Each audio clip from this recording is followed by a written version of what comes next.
We're finishing a series today. We've been walking through the Gospel of Luke in particular and following Jesus on his journey to Jerusalem. And we've been looking at his ethical teachings, what he teaches about what we call the way of Jesus, how to live as one of his disciples. And we've looked at loving God and loving neighbor and how to pray and how to listen.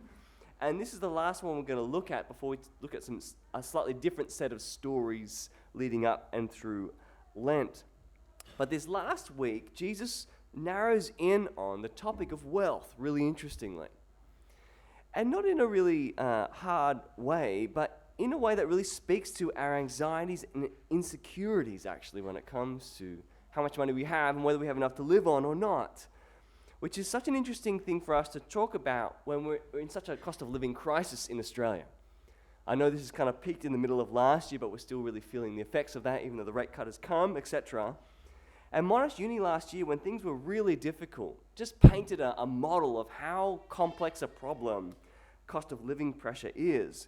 Because cost of living, when it goes up, everyone's cognitive burden and anxieties go up, and that means that they actually struggle to work because they can't think clearly, because they're worried about whether they have enough. And then their relationships at home get strained, and then they try and work more hours to make up for the money they're losing, and it all ends up worse. A spiral of kind of material and mental health concerns. How can Jesus help us with this is my question today. How does his teaching from the gospel, particularly about the birds and the lilies, help us navigate the maze that is living as a modern Australian with all these pressures upon housing and different things? I think Jesus gives us some compass points, and I want to run you through them today. First one is this. Jesus says this beautifully, profoundly. We are not what we own. We are just not what we own.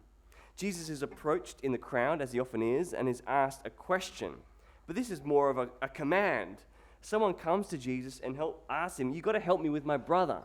He's not giving me the share of the inheritance." This person obviously thinks Jesus has authority and says, "Use your authority to get me my money." Really interestingly, Jesus spies a moment to teach. And so he responds, "Watch out," he says. "Be on your guard against all kinds of greed.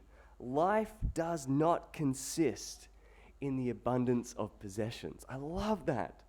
Life does not consist in the abundance of possessions. We are not what we own, Jesus says. Profound there with much liberation. He spies danger for this young person who's approached him and wants to ward them away from a vision and understanding of themselves that place all the emphasis on the house and the bank account and the superannuation and the job and the career. As Ross Giddens says, we live in an era in Australia of heightened materialism where getting and spending crowds out the social and the spiritual. We Australians are in danger of assuming that we are what we own. To help us with this, Jesus tells a story, which is what Jesus often does. He speaks of a person who is a farmer and they have an abundant crop one year, just way above normal. Wonderfully. It says the ground gives it to them. Really, God gives it to them. And they don't know what to do. What am I going to do with all this abundant harvest? I know what I'll do. I'll build a really big barn, and I'll put all of my food into the barn, and then I will be safe. He said, then he'll say to myself, I have plenty of grain laid up for many years. Take life easy, eat and be merry. So an interesting picture. It's someone who's come into abundance. They have lots of things going for them. But the most repeated word in the whole passage is the word I. I will tear down. I will store. This is what I'll do. I'll say to myself. It's all the self curved in upon itself. He's even just talking to himself. There's no one else there, so he's just talking to his own heart, back and forth in dialogue. It's this intensely self-focused picture. God interrupts the man because that is the day of his death, Jesus says, and calls him a fool. You fool, this very night your life will be demanded from you. Then who will get what you've prepared for yourself? Jesus says, watch out. He says, watch out. There's a chance that you'll spend all your life assuming that you are what you have, building up a big thing for yourself, and then, in the end, you won't keep any of it. Jesus wants us not to waste our life with such thinking. And notice here, the problem is not that the man had abundance. It's not whether he's wealthy or not that's the problem for Jesus. The problem is his attitude toward it. What the man is seeking for in his wealth is insecurity. You have plenty of grain laid up for many years, he says. Take life easy, drink and be merry. He's talking to himself, saying, life will be fine now. Look at our barns. They're so big. Jerry Harvey, of Harvey Norman fame, he's half of the Harvey Norman, very famously, this was a long time ago now, maybe 20 years ago now, was interviewed in a paper. He's a billionaire at this point. But he speaks very candidly about his anxieties about his position. He said, I still have a fear about going broke. I think about it all the time. Which is an amazing statement and reality check that it is actually not how much you have that makes you feel more secure about life. In fact, the want to find security in what we have makes us intensely insecure in life. Jesus says this mistake of mistaking that we are what we have will lead to foolishness, will lead to us wasting our lives, and it's ultimately just a mistake. We are not what we have, Jesus says. And in response, Jesus then tells another story. If we're not what we have, what does Jesus tell? The second thing we see is this. We have an attentive and generous Father. Jesus says, don't worry about your life, what you'll eat, or about your body, what you will wear. Consider the ravens, he says. Go out into the world. Have a look at the kookaburra. Have a look at the lorikeet. Go out to the fields. Go have a look at the wattle. Go have a look at the wildflowers. Go out into the world. Stop looking in on yourself and go out into creation and observe what you see there. Jesus says, if you watch closely enough, you will see something that will change all of this. When I was 16, I had to do a science project at school, and my friends built robots and kind of did experiments and things, and I decided I'd just sit in my backyard observing birds. And so I did. For 40 hours, I logged bird observations from my science project. I learned very little, to be quite frank with you. But Jesus says, if you look in the right way, you'll realize something. He said, have you ever seen a bird with a storeroom or a barn? You ever seen a bird kind of hoeing into the soil with some new seeds for the new season? Of course you haven't. God feeds them, Jesus says. God feeds them. He says, go look at the wildflowers. Look at their beauty. Have you ever seen one of them dyeing their fabric? Or kind of fixing the stitches of their outfit? Or in the shops to get a new, Armani dress? I tell you that not even Solomon in all his splendor was dressed like one of these. Solomon in the Old Testament was the richest king Israel ever had. It's said in 1 Kings 10 that nothing was made of silver in his day. Silver was considered of little value because there was so much gold, right? So Jesus picks the most wealthy man in the whole Bible and says, God puts better outfits on flowers than Solomon could have ever imagined.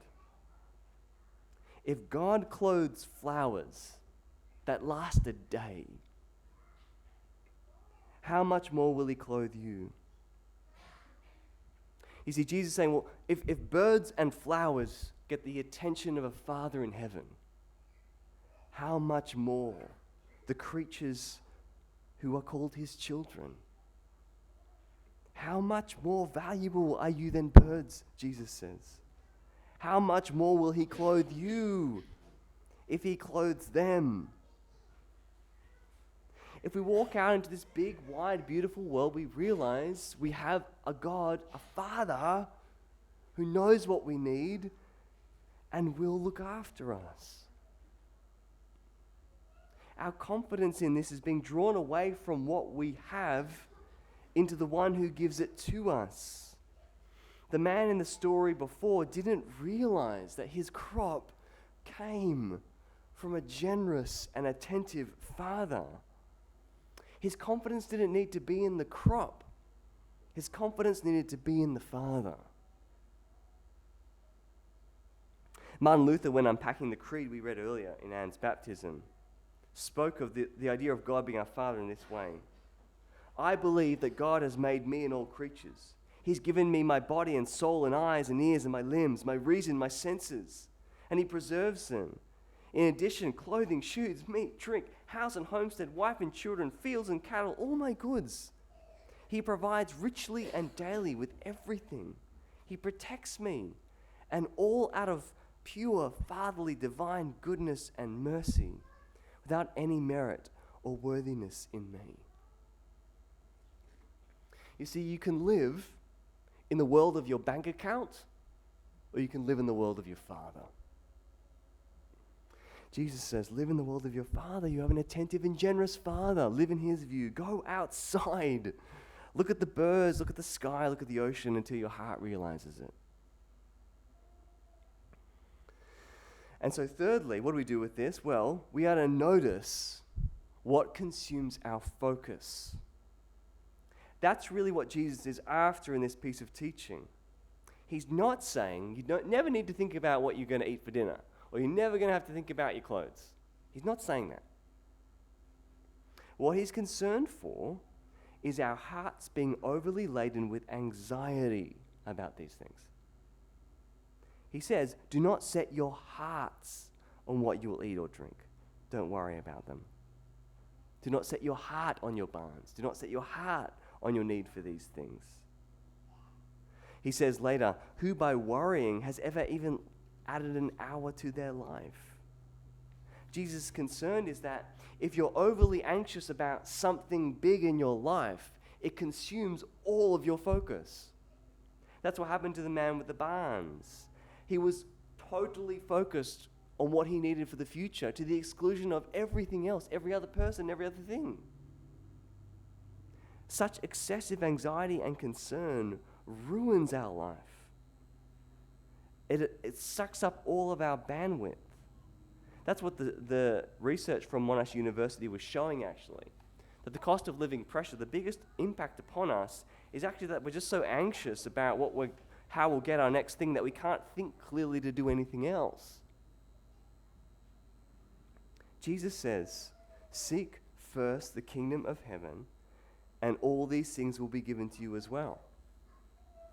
Which is to say, you don't need to be wholly focused on these things if you have a Father in heaven who cares for you. He will, if you seek him, if you seek relationship with him, to understand him, to pray to him, to live after the pattern of life that he's given to you, won't he look after you? We're being summoned to so trust our Father that we can do the things he asks of us.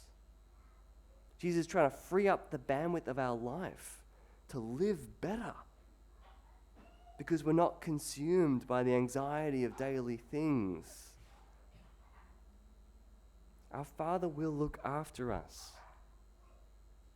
Yes, we need to think about it, but our confidence should not be in ourselves, but our Father who loves us. But the fourth and final thing Jesus wants to tell us, I think, to help us in this, is that there is so much more than now. Jesus actually says at the end of the passage, you know what? You should be storing things up for yourself. The barn thing, it's not a terrible idea. It's just about what you're storing up. Jesus says, store up for yourself what? Treasures in heaven. That there is actually something beyond the things we see now. There's something that we need to look on that we can't yet see, that our Father will give to us. And then he says wonderfully, do not be afraid, little flock, for your Father has been pleased to give you the kingdom, or his kingdom. I love this. Jesus is speaking to us. He's speaking to our fears. We're all afraid of life, afraid of having enough, afraid and feeling insecure of the way life is for us. Jesus says you don't need to be afraid. Little flock, it's a tender way, little sheep, little lamb. Your Father is pleased, he's delighted to give you his kingdom, which is to speak of a final, eternal security that nothing on this earth could buy. Treasure in heaven that no thief can steal and no moth can destroy. A place with our Father. The Christian hope is not just for this kind of, heaven in the sky with clouds, harps, etc. It's in movies. It's not true. It's just not the Christian hope. Christian hope is to be raised from the dead and to live again on the earth, without death or mourning or crying or pain in the Father's kingdom. Jesus says the Father would delight to give you his kingdom, an eternal kingdom, secure and safe forever, that nothing can take away from you. Jesus ultimately says, yeah, you should be really concerned for your security, but be concerned for your eternal security, for your final destination. He says, if that drops in your heart, if you know you have a Father in heaven who looks after you here and who will give you a final secure inheritance forever, what will that mean? It means that you can, sell your possessions and give to the poor. Why? Because you're going to be fine. Your Father will look after you now, and your Father will look after you then. There's so much more than now. Jesus is summoning us to get our vision out of the moment and onto the bigger view, the eternal view. To let our anxiety dissipate when we know we have a gracious Father and that he's giving us something better than we can get for ourselves. Jesus thinks if we live in these compass points, we can live better, actually, more freely, more generously, more openly. We can make wealth. We can enjoy wealth, actually, but not be consumed by anxiety about it. Jesus is teaching us how to be wealthy, not to not have wealth, but he's teaching us how to do it in a way that is confident in the God who loves us. So can I encourage you, friend, you are not what you own. You have a generous Father. Watch what is consuming you and your anxieties, and know there is so much more the Father wants to give you than you can see right now. Amen.